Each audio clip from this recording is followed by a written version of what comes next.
Hello everybody, welcome to yet another watercolor tutorial.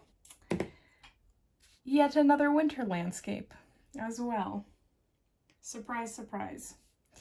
So we're going to start off with our piece of paper in landscape position, and we are covering the entire thing with a layer of water.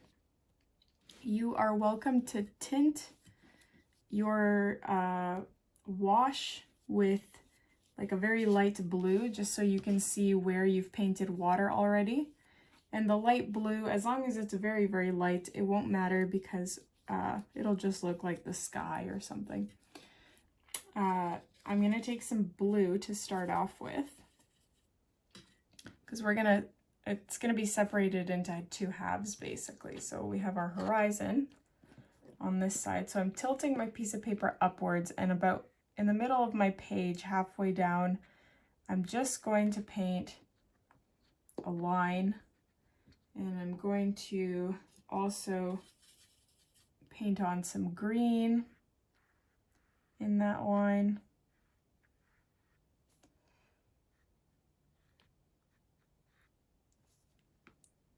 Like that. Going to take some of that blue again.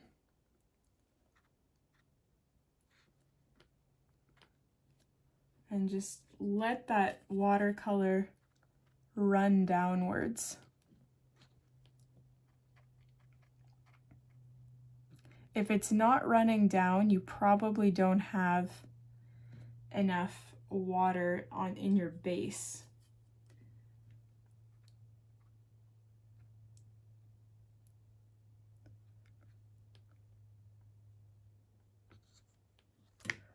So that is like an explosion of blue and green there. Very, very nice. And I'm going to take a very light blue, maybe even some gray actually, because the blue might be too much. And I'm going to just, underneath that, just paint like a little, almost a reflection of it.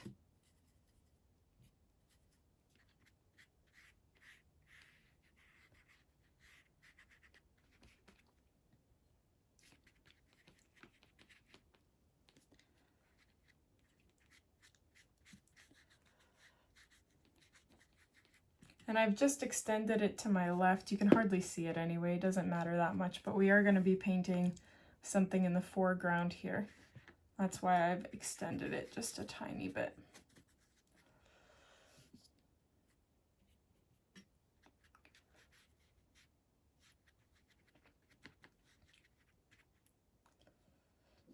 Okay. So that's all right. Actually, you know what? I know that as soon as this dries, I'm going to be like, that's not dark enough. So let's see if this is still wet enough to apply a little bit more.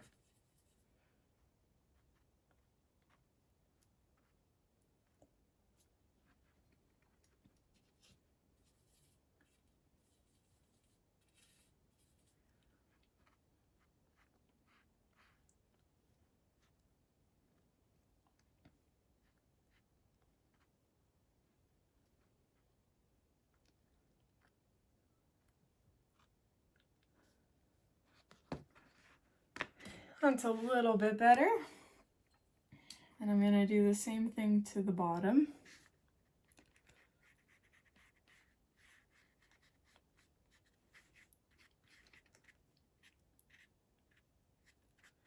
Kind of make it wispy looking at the bottom here because it's supposed to be snowy and icy. So I am going to add a little bit of blue in there. The bottom doesn't matter as much.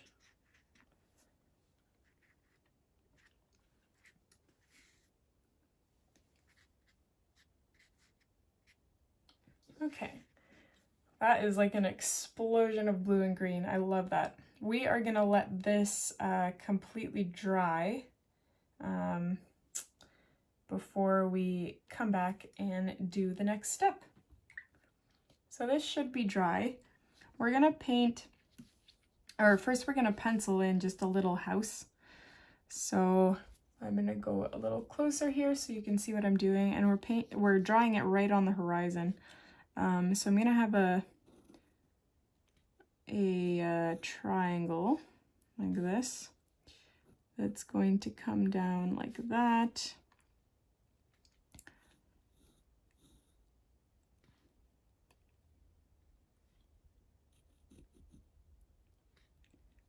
And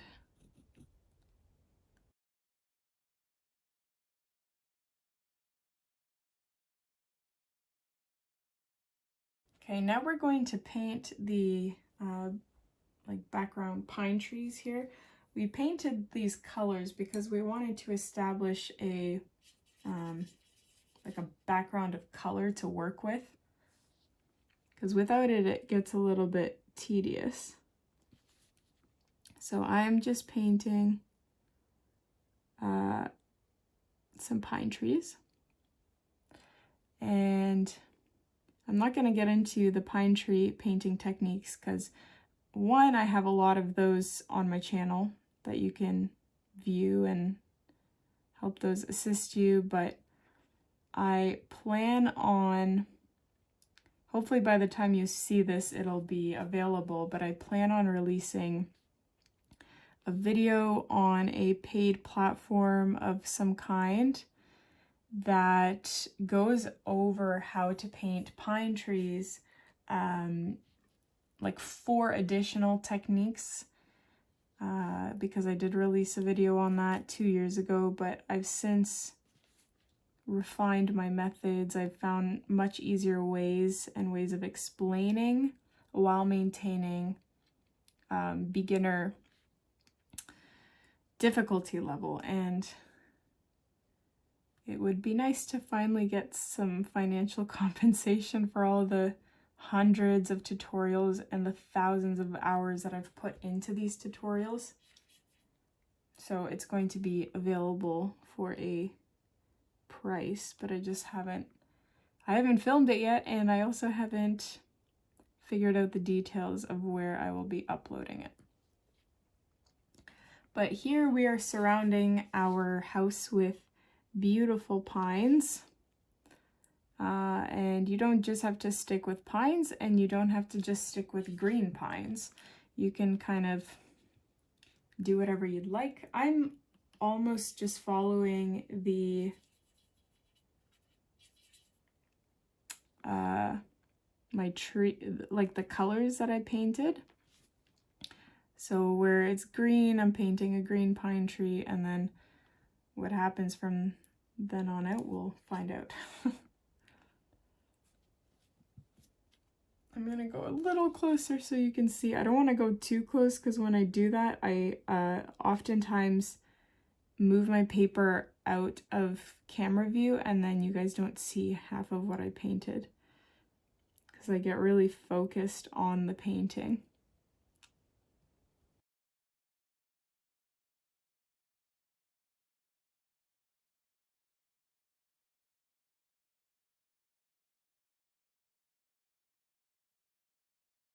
I'm also going to have some bluish pine trees in there. I know you're thinking, pine trees aren't blue. Actually, some of them are.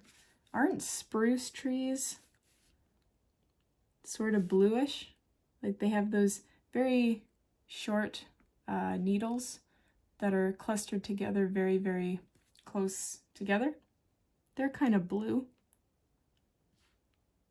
So this does make sense.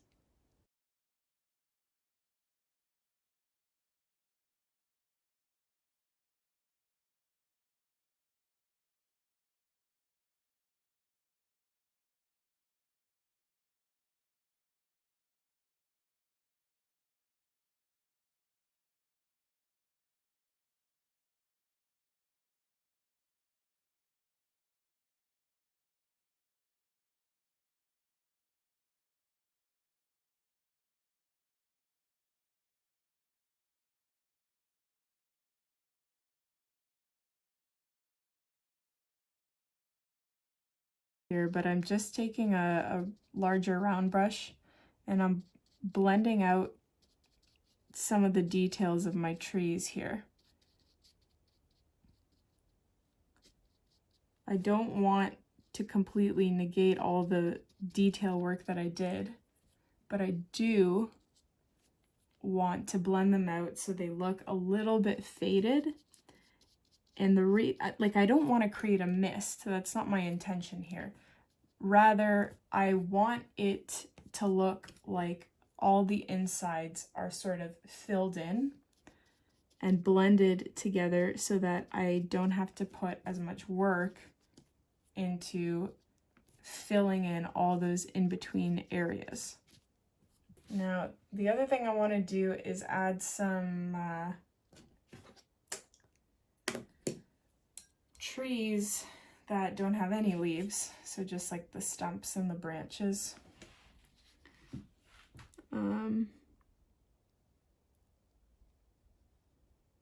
And again, this one fills up a little bit of space, but also adds variety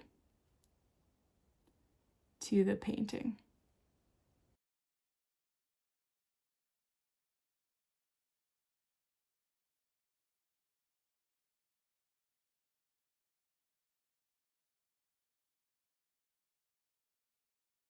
When we zoom out, that looks very nice. I like it. I like that.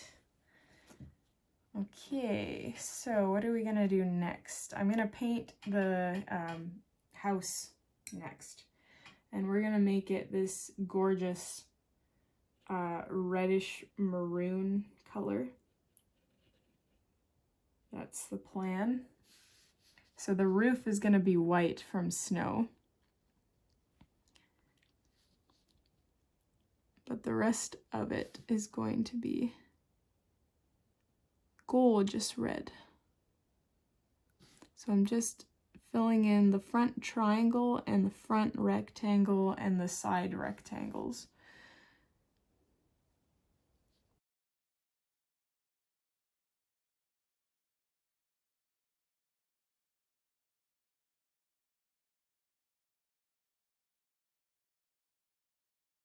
So I'm gonna add some black accents there, because the snow is going to be on, like it's going to be overhanging here, so I want to give the part where the snow is overhanging a shadow.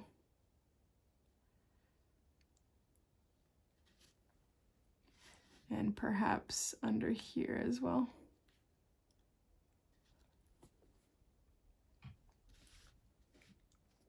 Very nice. Okay, so while that is drying, we can add some foreground details over here. I'm just trying to decide what it is that I'm going to do, because I love how these trees look. I don't want to cover them up, but for the name of art, we must. So,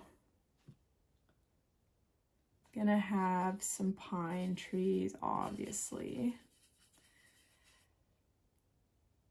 And they're gonna extend upwards like this.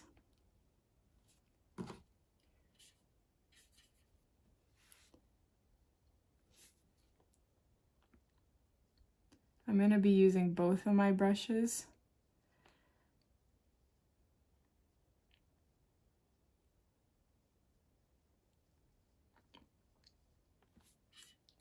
Because when I get a little bit more down my pine tree, it starts to become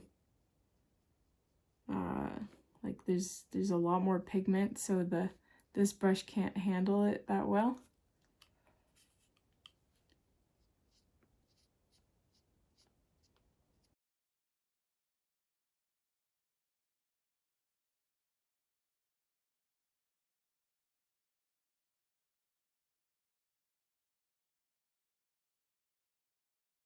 And I'm only doing the left half because I don't want to overtake the first one that I painted. So I'm going to just use the blending technique in a moment just to kind of mix them together.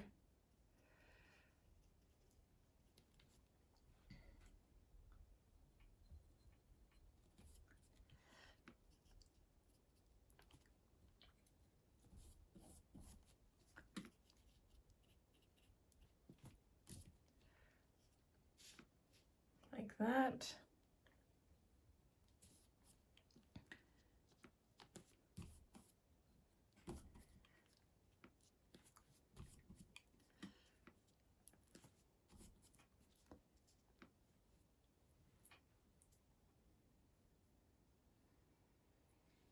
Okay. Now on this side, I'm just going to kind of cover it with some watercolor. One, I'm lazy. I'm just kind of tired painting so many pine trees. So I'm just trying to fill in the space. But also I want it to look like super filled in and whatnot over here. And again, I'm blending these pine trees. I'm trying to maintain the detail between them, but sort of blend them together. Like that.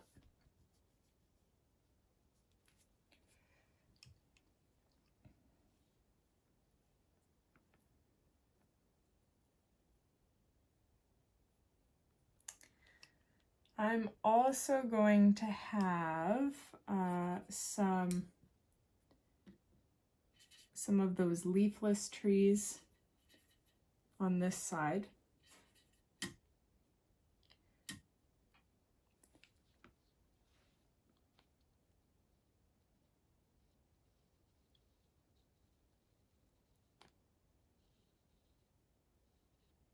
They just add a really nice variation to the painting. Like, I always say you can't have too many pine trees, but when I started adding these trees to paintings, like, they amplify a painting in a unique way.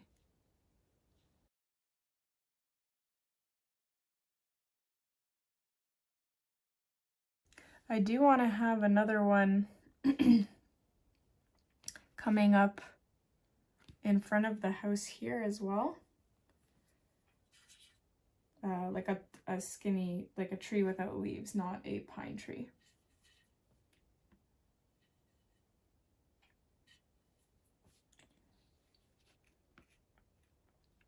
So it'll start around here.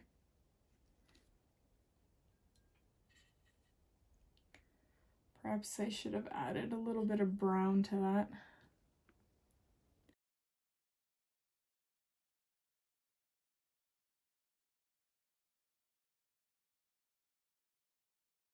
What I'm gonna do is add some like icy shadowy patches. So I'm gonna use blue for that. I'm gonna have some coming from here.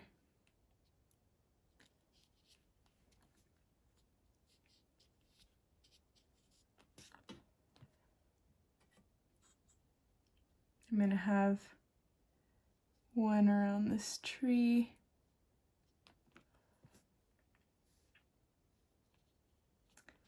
A random blue patch there.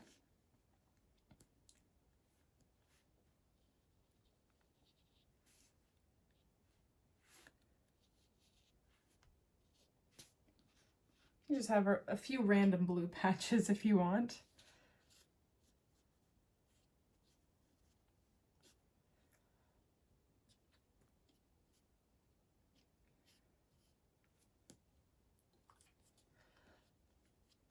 You can get creative here. I don't know why I added blue into the pine trees, but whatever.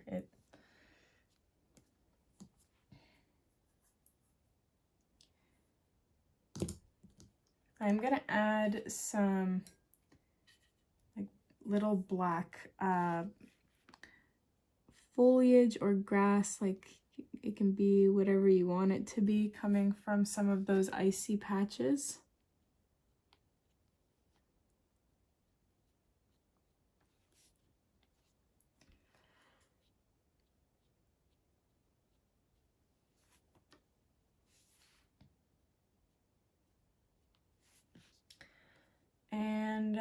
okay, it's coming together now. Honestly, I do not like these things. I don't know why I added so many, especially this one. It's ruining it for me. Nonetheless, now you want to grab something opaque and white. So I am grabbing my white acrylic paint, but if you have white gouache or, as I've said in previous tutorials, whiteout works as well. Totally up to you. And we're first going to do the roof of our house here. So this entire right side of my roof is going to be covered with a delicate layer of snow.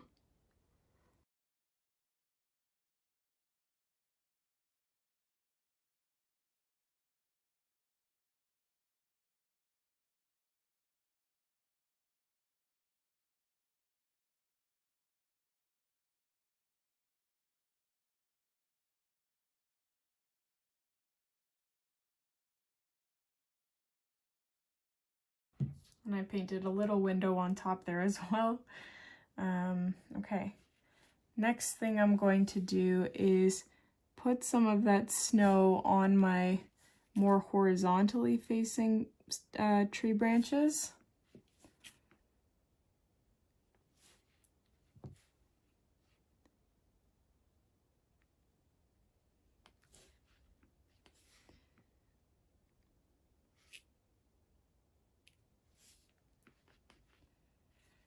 Gonna have some near the base of our tree.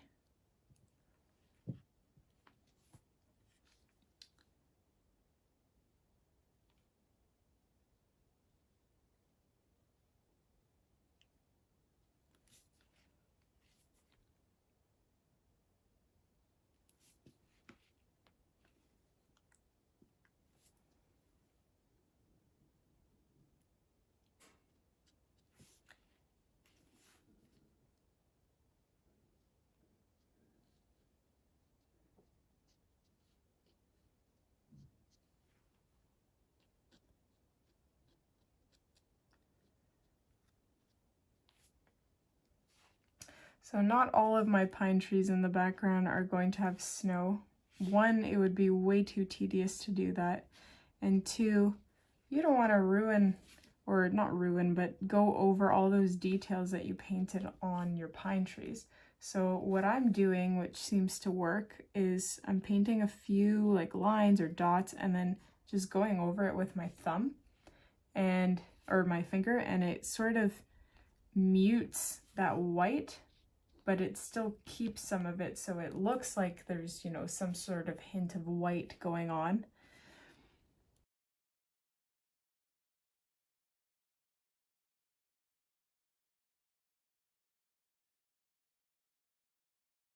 I forgot, I'm also going to add some snow at the base of my house.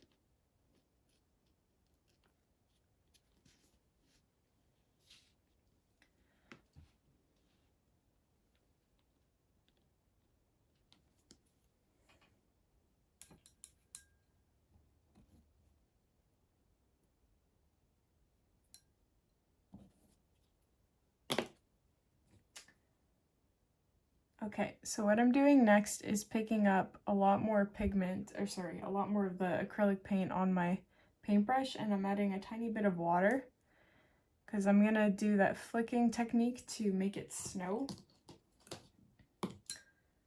So I'm just tapping another paintbrush on the paintbrush that has the acrylic paint, and it releases some of that acrylic paint and makes it look like it's snowing.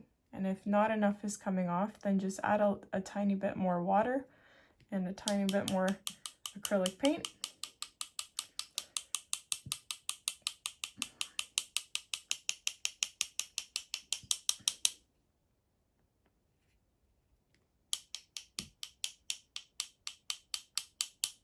the looser that you hold the paintbrush, the more splats you'll have, I found.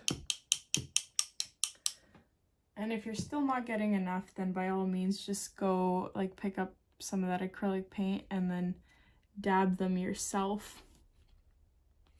Or if you want bigger ones, you can do that too. Bigger snowflakes, I mean. I'd say that's about it. I hope you guys enjoyed this winter landscape tutorial. If you did, please don't forget to subscribe, hit like on this video, and I will see you in the next one.